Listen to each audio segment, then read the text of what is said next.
Dengarkan baik-baik. Ada sesuatu yang sangat sedikit orang yang benar-benar mau bicarakan. Ketika seorang wanita mulai menua atau kehilangan pria yang pernah berbagi hidup dengannya, banyak orang langsung berasumsi bahwa sesuatu di dalam dirinya juga telah memudar, seolah-olah emosinya, keinginannya, dan kemampuannya untuk mencintai telah lenyap. Tetapi itu jauh dari kenyataan. Yang benar adalah hati manusia tidak memahami usia.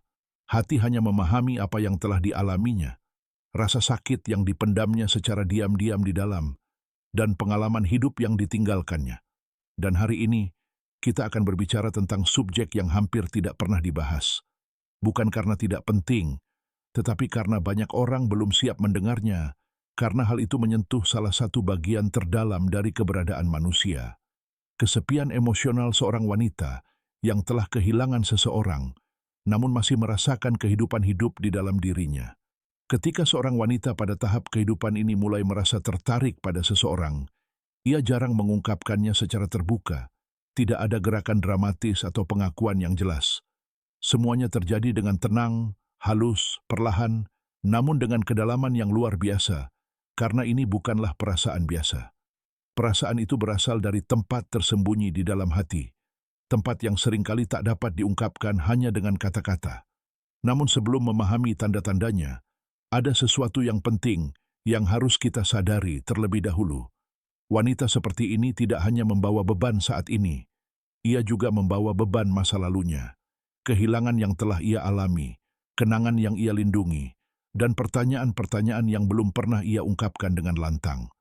Dari luar, ia mungkin tampak kuat, tetapi jauh di dalam hatinya, ia seringkali berjuang melawan kesepian yang tak seorang pun dapat benar-benar melihatnya. Dan masyarakat terus-menerus memberitahunya bagaimana seharusnya ia merasa, apa yang harus ia lupakan, dan bagaimana ia harus terus hidup. Namun ada satu hal yang sering dilupakan orang. Hati manusia tidak tunduk pada aturan masyarakat. Hati tetap hidup bahkan ketika segala sesuatu di sekitarnya telah berubah. Dan ketika hati itu mulai merasakan kembali, saat itulah perjuangan batin dimulai.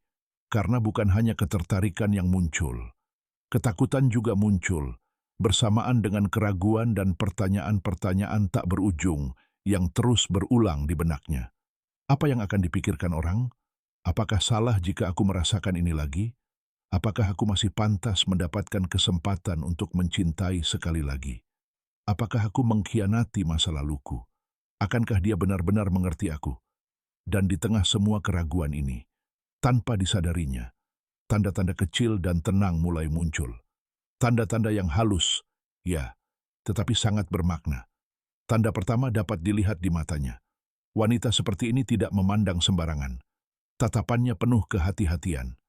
Ketika ia mulai merasakan sesuatu untukmu, ia mungkin hanya menatapmu sebentar, tersenyum lembut, lalu dengan cepat menjauh lagi, seolah-olah dua bagian dirinya diam-diam bergumul satu sama lain. Satu sisi ingin mendekat, sementara sisi lain takut membuat kesalahan dengan mengambil langkah itu. Dan disinilah kebenaran perlahan mulai terungkap karena mata tidak pernah bisa sepenuhnya menyembunyikan apa yang dirasakan hati. Tanda kedua muncul dalam cara ia bereaksi terhadap kata-katamu.